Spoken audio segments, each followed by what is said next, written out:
بیٹے اور روح القدس کے نام میں آمین۔ ہمارے لیے آج کی پاک انجیل کی تلاوت بمطابق مقدس متی کی انجیل، پہلا باب 16ویں آیت بعد ازاں 18ویں سے 21ویں آیت تک اور 24ویں آیت کلام مقدس میں یوں مرقوم ہے: اور یعقوب سے یوسف پیدا ہوا جو اس مریم کا شوہر تھا، جس سے یسوع پیدا ہوا جو مسیح کہلاتا ہے۔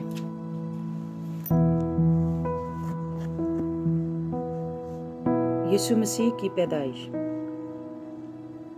اب یسوع مسیح کی پیدائش یوں ہوئی کہ جب اس کی ماں مریم یوسف کے ساتھ بیاہی گئی تو ان کے اکٹھے ہونے سے پہلے وہ روح القدس سے حاملہ پائی گئی۔ تب اس کے شوہر یوسف نے، جو راست باز تھا اور اسے رسوا کرنا نہیں چاہتا تھا، ارادہ کیا کہ اسے چپکے سے چھوڑ دے۔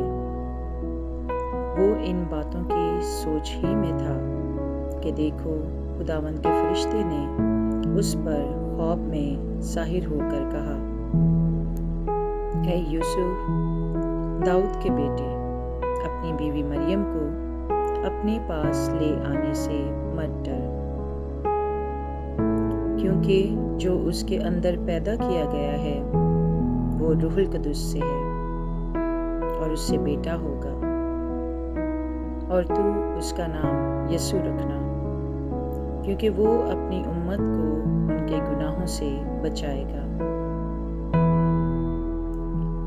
تب یوسف نے نیند سے اٹھ کر ویسا ہی کیا جیسا خداوند کے فرشتے نے اس سے فرمایا تھا،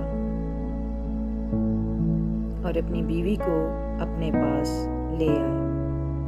پاک کلام کے پڑھے اور سنے جانے پر خدا کی برکت ہو، خدا کا شکر ہو، آمین۔ باپ، بیٹے اور روح القدس کے نام میں آمین۔ مسیح میں میرے بزرگوں، بھائیوں، بہنوں اور پیارے بچوں، مسیح میں آپ سب کی سلامتی ہو۔ ہم دعا کریں۔ اے مہربان رحیم خداوند، زندگی اور زندگی کی تمام تر نعمتوں اور برکات کے لیے تیرے بے حد شکر گزار ہیں۔ بخش دے کہ ہم ہمیشہ تیرے تابع دار، فرما بردار بیٹے اور بیٹیاں بن کر ہمیشہ تیری مرضی اپنی زندگیوں میں پوری کرتے ہوئے تیرے نام کو جلال دیتے رہیں۔ مسیح ہمارے خداوند کے وسیلے، آمین۔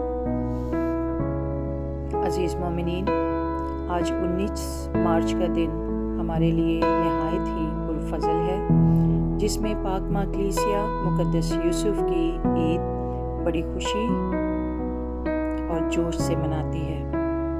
آج کی پاک تلاوت جو کہ مقدس متی کی انجیل سے ہے، یہ انجیل مقدس خاص طور پر یہودیوں کے لیے تحریر کی گئی، جو کہ شریعت سے بخوبی آگاہ تھے۔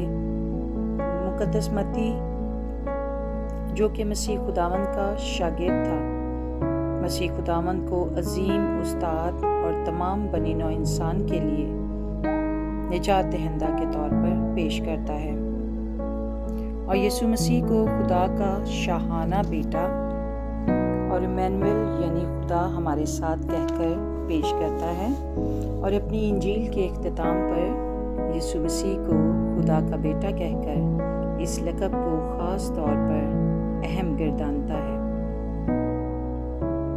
مقدس متی اپنی تحریر کو درسی کتاب کی طرح کلیسیا کے رہنماؤں کے لیے ہدایت نامے کی مانند پیش کرتا ہے۔ پہلی آیت ہی سے مسیح یسوع کا نسب نامہ ابراہیم سے لے کر یوسف تک تحریر کرتا ہے۔ 16ویں آیت میں بڑی احتیاط کے ساتھ یسوع مسیح کو مقدس یوسف کے بیٹے کے طور پر پیش کرتا ہے۔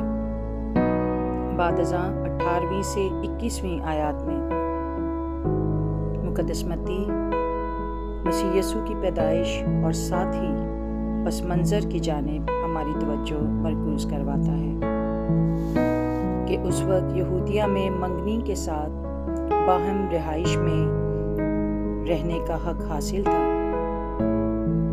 یہاں مقدس متی یسوع مسیح کی ایک مقدسہ کماری سے پیدائش کے متعلق سکھاتا ہے، اور مقدس یوسف کی راست بازی جو کہ شریعت کی تابعداری پر مشتمل ہے پیش کرتا ہے، اور یہ الفاظ چپکے سے چھوڑ دینے کے الفاظ مقدسہ مریم کو سنگساری کی سزا سے بچاتے ہیں۔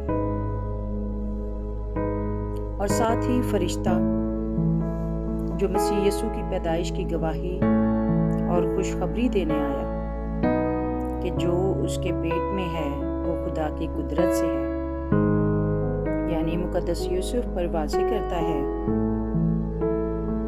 کہ کیوں اور کیسے مقدسہ مریم زانیہ نہیں بلکہ ایک پاکیزہ اور خدا کا چنیدہ ذریعہ ہے۔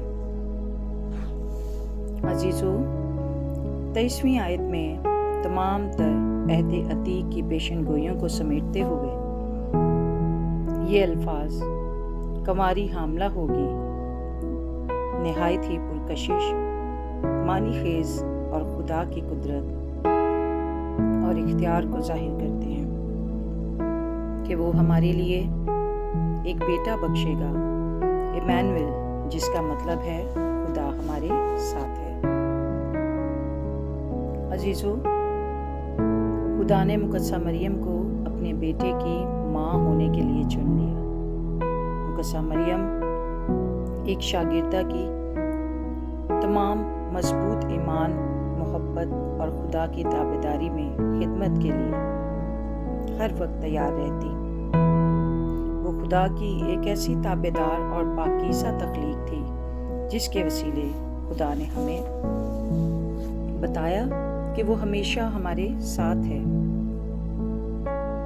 مقدسہ مریم کے رحم میں خدا کے فضل کا استقبال ہوا اور اس کا جلال ہم تک پہنچا۔ مقدس یوسف کے بارے میں ہم مقدس یوسف کی چند آیات پر غور کریں تو ہم یہ بھید سمجھتے ہیں کہ مقدس یوسف نے خدا کے منصوبے کی تکمیل میں اپنا اہم کردار ادا کیا، یعنی وہ مقدسہ ماں کی طرح خدا کا ایک چنیدہ وسیلہ تھا جس کی ذمہ داری تھی کہ وہ یسوع مسیح کے زمینی باپ کی حیثیت سے ان کی پرورش و نگہداشت کرے۔ مقدس یوسف پر جب فرشتے نے اس بھید کو عیاں کیا تو اس نے کوئی سوال نہ کیا بلکہ خدا کی تابعداری میں اپنا سر جھکایا اور خدا پر مکمل بھروسہ اور ایمان رکھا۔ اس ساری صورتحال میں وہ معاشرے اور خاندان کے رویوں اور ڈر و خوف سے بالاتر ہو کر خدا کی فرمانبرداری اور تابعداری اہمیت دیتے ہیں اور اپنے اس کام و ذمہ داری کو نہایت حلیمی، فروتنی اور عاجزی سے سر انجام دینے کے لیے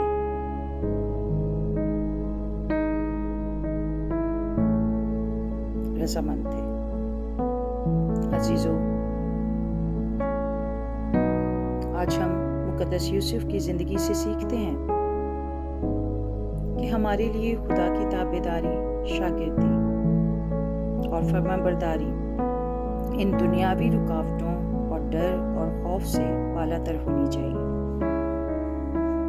جس طرح مقدس یوسف نے اپنی صلیب اٹھائی، خدا کی فرمانبرداری کو اہم اور مقدم جانا،